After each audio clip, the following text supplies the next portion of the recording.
पवैया जी, बहुत महत्वपूर्ण जिम्मेदारी आपको दी गई है। राज्य वित्त आयोग के आप अध्यक्ष बनाए गए हैं। मैं तत्पर हूँ अपनी भूमिका निभाने के लिए, मुझे पदभार ग्रहण करने दीजिए।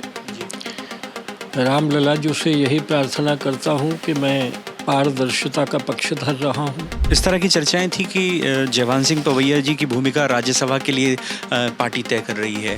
ये संगठन नाम का जो मिस्त्री होता है ना, वो पुर्जा गाड़ी में किस जगह फिट होगा और गाड़ी चलेगी, ये भूमिका तो मेरे संगठन की होती है। कार्यकर्ताओं में मैं देख रहा हूँ बहुत खुशी है, जिसका लंबे समय से इंतजार था कि कोई दायित्व पवैया जी को मिले। बेशुमार कार्यकर्ता जो आया है घर पर, मैं उनकी एक एक पंखुड़ी को अपने सर माथे पर रख रहा हूँ। उसका मेरे पास छुपाने का कोई तरीका नहीं। जिस संवैधानिक पद पर आपको भेजा गया है, इस पद पर ग्वालियर को पहले भी मौका मिला है। संघ से जुड़े हुए व्यक्ति ही यहाँ पहुँचे हैं। विशुद्ध रूप से जो बेदाग छवि के लोग हैं उन्हें यहाँ बैठाया जाता है। तो ये तो सही है कि शीतला साय जी जैसे बहुत बड़े कद के नेता, हिम्मत कोठारी जी जैसे बेदाग छवि के नेता, उनके बाद मुझे अवसर मिला है। प्रभु की कृपा है, इसमें मेरा क्या है। हमारे साथ बीजेपी के कद्दावर नेता जयभान सिंह पवैया जी मौजूद हैं। पवैया जी को मध्य प्रदेश राज्य वित्त आयोग का अध्यक्ष बनाया गया है। बात कर लेते हैं उनसे। पवैया जी, बहुत महत्वपूर्ण जिम्मेदारी आपको दी गई है। राज्य वित्त आयोग के आप अध्यक्ष बनाए गए हैं। कितना महत्वपूर्ण मानते हैं ऐसे समय में जब सरकार जो है वो वित्त को लेकर बहुत चिंतित हो? देखिए, कल नवरात्रि का पहला दिवस था और हमारे नववर्ष की पहली सांझ थी। सौभाग्य कहूँ, संयोग कहूँ कि मुझे वो आदेश राजभवन से मिला। मैं आस्तिक व्यक्ति हूँ और ये कहूँगा कि जगदम्बा ने मुझे कोई आदेश किया है और आयोग के माध्यम से मध्य प्रदेश की जनता का सेवा का आदेश है।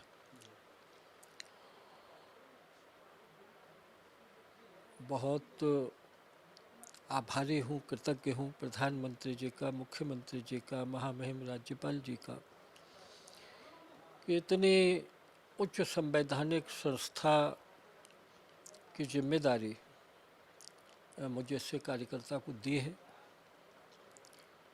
ये निगम मंडल इत्यादि इत्यादि की तरह नहीं है, कॉन्स्टिट्यूशनल बॉडी है। भारतीय संविधान में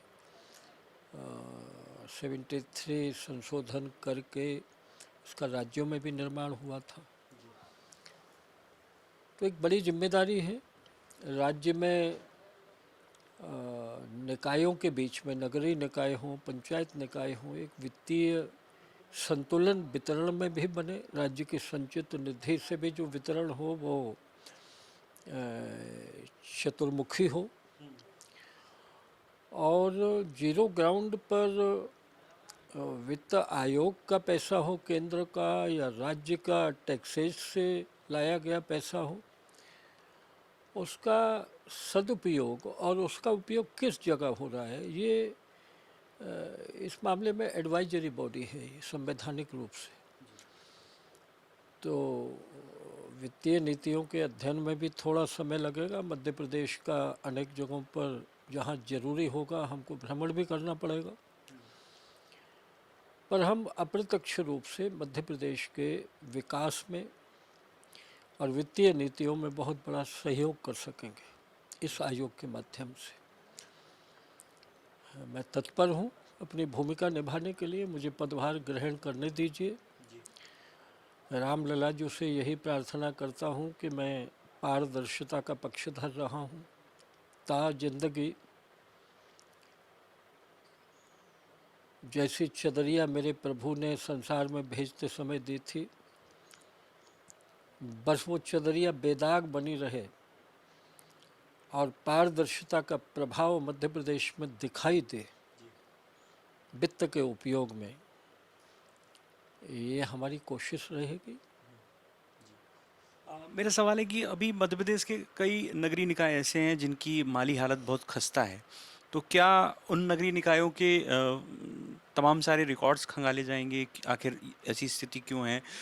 उन्हें उबारने के लिए कुछ प्रयास किए जाएंगे आपके द्वारा?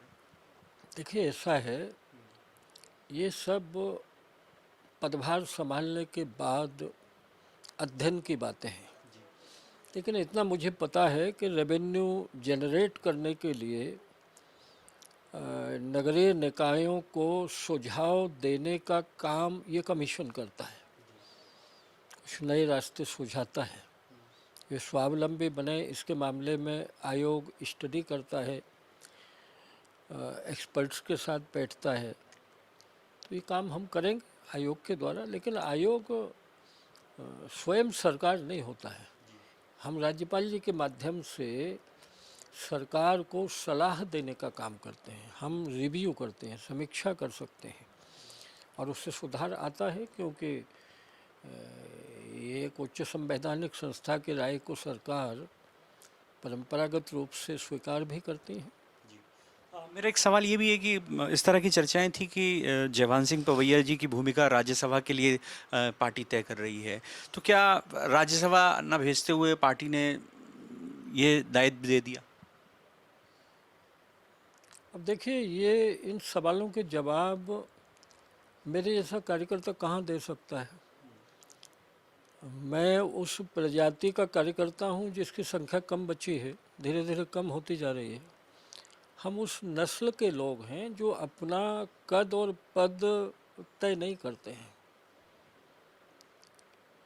ये संगठन नाम का जो मिस्त्री होता है ना, वो पुर्जा गाड़ी में किस जगह फिट होगा और गाड़ी चलेगी, ये भूमिका तो मेरे संगठन की होती है।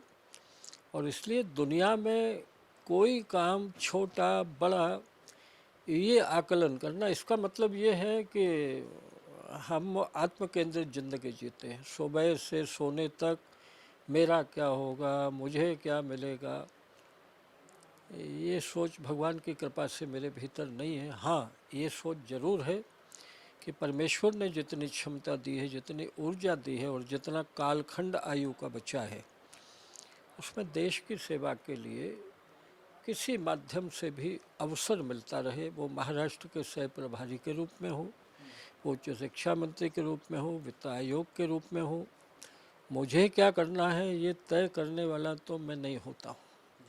ये आप मेरी कमजोरी समझ लीजिए, और इसी कारण से मैं आनंद में जीता हूँ। जब भूमिका भी नहीं हो तो भी उतने ही आनंद में जीता हूँ, क्योंकि हम लोग भजनानंदी लोग हैं, राम के भरोसे जीने वाले लोग हैं।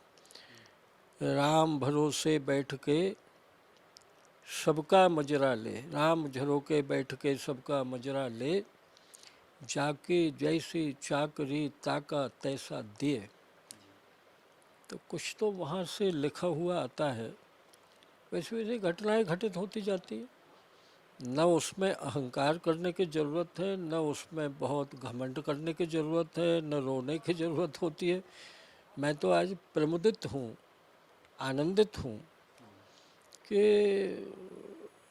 इतनी शक्तिशाली भूमिका सेवा की मुझे मिली है, और मैं बहुत आनंद के साथ में इस काम को स्वीकार कर रहा हूँ।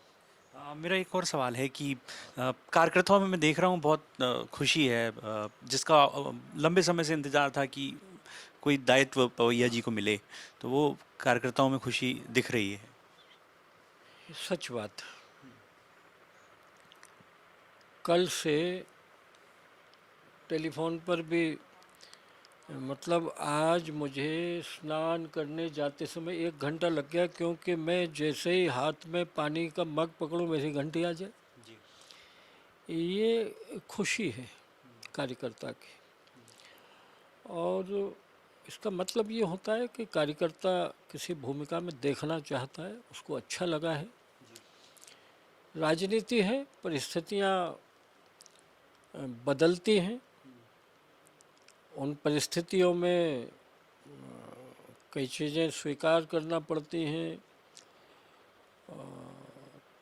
तो उन परिस्थितियों में ऐसा लगता होगा बहुतेरे हजारों कार्यकर्ताओं को कि कोई भूमिका होनी चाहिए इनकी भी, पर मेरी भूमिका तो महाराष्ट्र में भी थी और अब भूमिका मध्य प्रदेश में होगी। मैं कार्यकर्ताओं की जो प्रसन्नता है, उनका बेशुमार कार्यकर्ता जो आया है घर पर, मैं उनकी एक एक पंखुड़ी को अपने सर माथे पर रख रहा हूँ। उसका मेरे पास छुपाने का कोई तरीका नहीं। मैं भाग्यशाली हूँ। एक आखिरी सवाल है बस, जिस संवैधानिक पद पर आपको भेजा गया है, इस पद पर ग्वालियर को पहले भी मौका मिला है। संघ से जुड़े हुए व्यक्ति ही यहाँ पहुँचे हैं। विशुद्ध रूप से जो बेदाग छवि के लोग हैं उन्हें ही यहाँ बैठाया जाता है। क्या ये बात सही है कि उसकी इस कमीशन की किनको किस प्रकार के व्यक्ति को बनाया जाना चाहिए, उसको एक जगह डिफाइन भी किया है। इसमें ये लिखा है कि ऐसा व्यक्ति जो नैतिक रूप से अधम न हो और फाइनेंशियल कॉन्स्पिरेसी में लिप्त नहीं हो, ऐसे लोक सेवक को बनाया जा सकता है। तो ये तो सही है कि शीतला साय जी जैसे बहुत बड़े कद के नेता, हिम्मत कोठारी जी जैसे बेदाग छवि के नेता, उनके बाद मुझे अवसर मिला है। प्रभु की कृपा है, इसमें मेरा क्या है।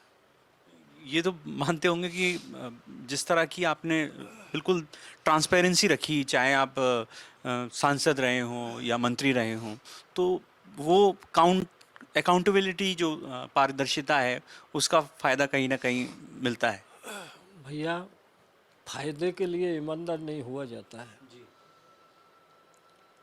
ईमानदार आदमी चुनाव हार जाते हैं इस दुनिया में आजकल। तो ये फायदे के लिए ईमानदार नहीं रहा जाता। ये जीने का एक दर्शन है। मैं अपनी आत्मा से कमिटेड हूँ। दुनिया क्या कहती है इसके लिए नहीं जिया जा सकता है। मुझे आनंद आता है। मुझे नोटों का ढेर भी कागज दिखाई देता है।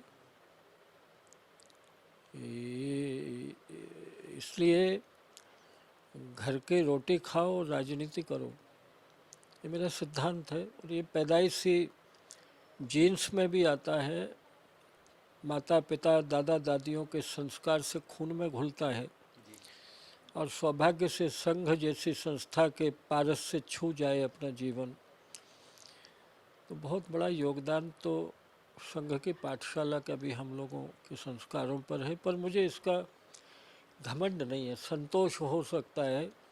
अरे सब हनुमान जी के हाथ में है। जिस दिन मति भ्रष्ट कर देंगे, कौन कब पतित हो जाए, तो प्रभु रक्षा करे कि हम लोग अच्छे मार्ग पर चलें। इससे ज़्यादा क्या कहूँ।